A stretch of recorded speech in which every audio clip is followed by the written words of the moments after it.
Namaskar. Today my talk is about ghosts. With the increasing number of books and movies, social media and music focusing on the occult or ghost, I'd like to explain the yogic point of view about this interesting topic. According to the yogic philosophical text Ananda Sutram, Abhibhavana Chitanu Shrista Preta Darshanam, it means that ghosts are external visions of internal thoughts which we project outward. So when we think about these things, then that constant fear, thinking about a ghost causes in some moment of great fear to project that thought outward. So we're actually seeing our mental image outwardly projected. It's like a positive hallucination. It's something like when we're walking down the road, if we're always thinking about snakes. Then we're walking down the road and we see a rope hanging from a tree, but we'll think it's a snake because we're thinking about snakes constantly. And that's why you probably have heard that saying that our outer reality is a reflection of our inner thoughts. When I was a young boy, we used to play in our family, tell different ghost stories, try to scare each other with different stories and with the pillow fights and so on, scare each other in the nighttime. And I still remember one particular figure that I saw externally, which was, now I realize was my own external projection of my inner fears manifested at that time.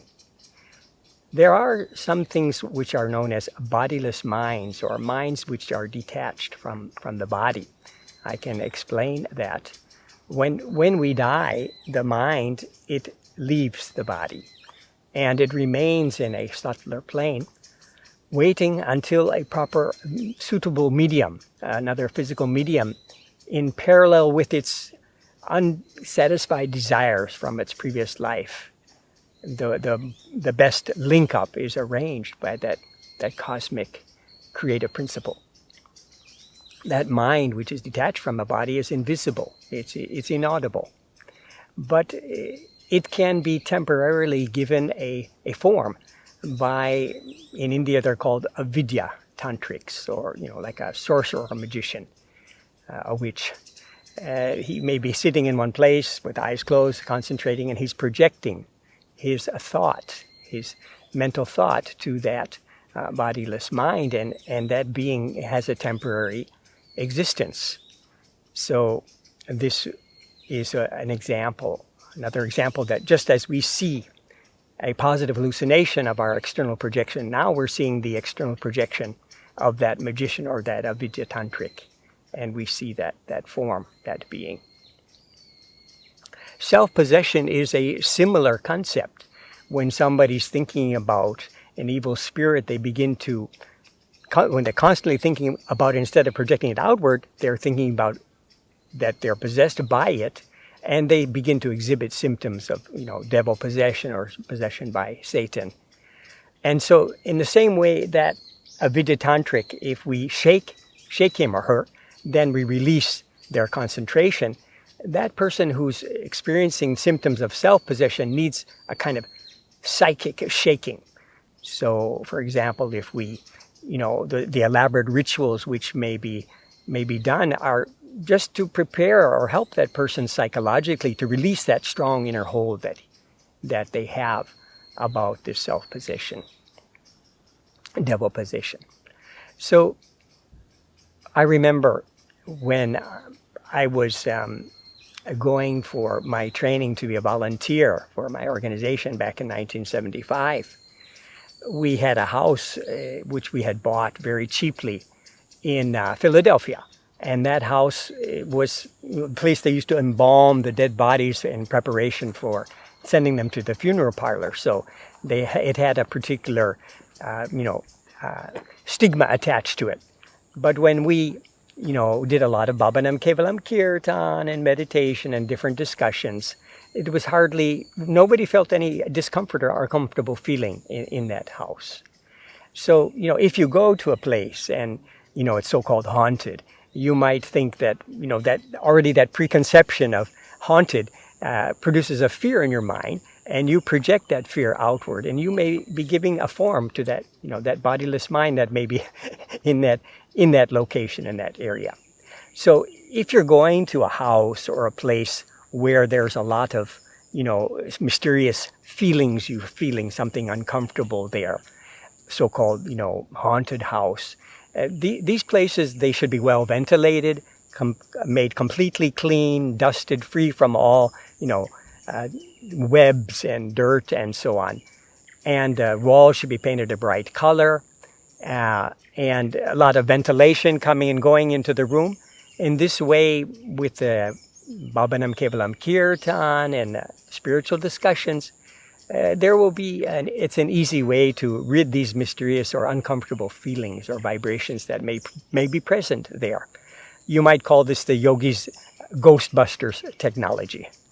So in this way, we may be able to have a better control over this kind of a situation. Parents, sometimes they impose this fear of ghost. They might say to their child, well, if you don't finish your vegetables, the ghost or bogeyman will catch you. So the child never thought about these things before, but then from that moment on, they get the concept and the fear of a ghost. So we should not give indulgence to using our mental potentialities into things that won't develop us spiritually or develop our love or our benevolent feelings.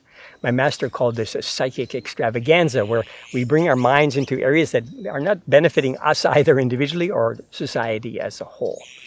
And people use, the fear of ghosts and evil spirits, and they're selling their art in the same way that people sell sexually stimulating material. So we should be very careful not to fall into that trap. It's a type of asatsanga, or bad company. It never will produce a positive result. And staying away from those kind of environments or those kind of, media will keep our mind clean and stable. And so our meditation can be deep and peaceful.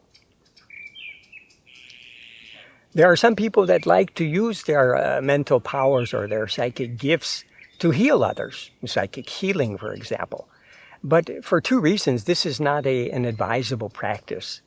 Because firstly, if the person who, is suffering that sickness, maybe it's due to the law of cause and effect. They have to experience the reaction from a negative action from before, and it's manifesting as a sickness. So if it's temporarily removed or removed by psychic means, it will express itself at another time. So that law can be satisfied, this universal law, immutable law of cause and effect. Second reason is that if the person, that sickness may be a wake-up call to change their lifestyle or their thinking or their eating habits, for example.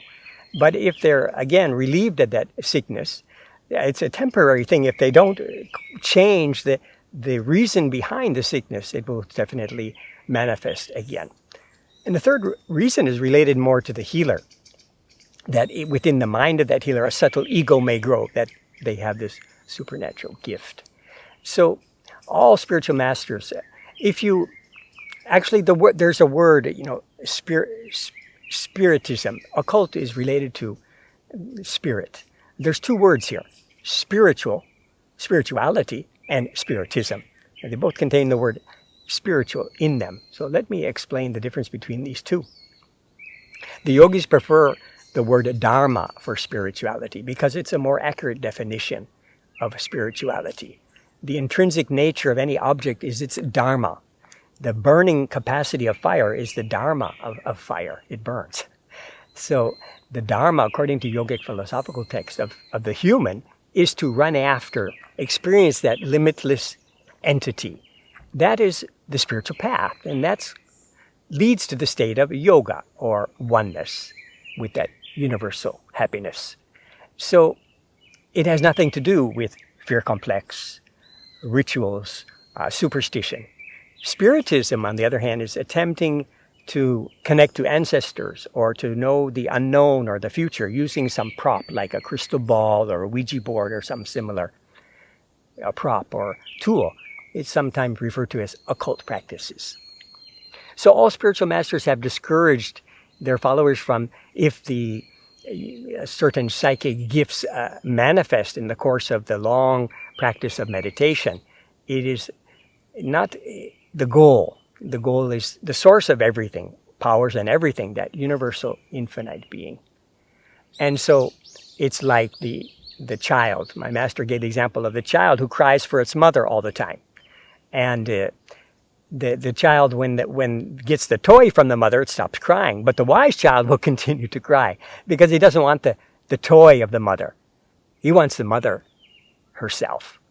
So this is the spiritual path leading to oneness. So if we keep that ardent desire, that one-pointed desire towards that universal loving being, and not be diverted by any psychic extravaganza or unnecessary diversions along the way, we will experience genuine and true inner peace, our goal. Thank you. Namaskar.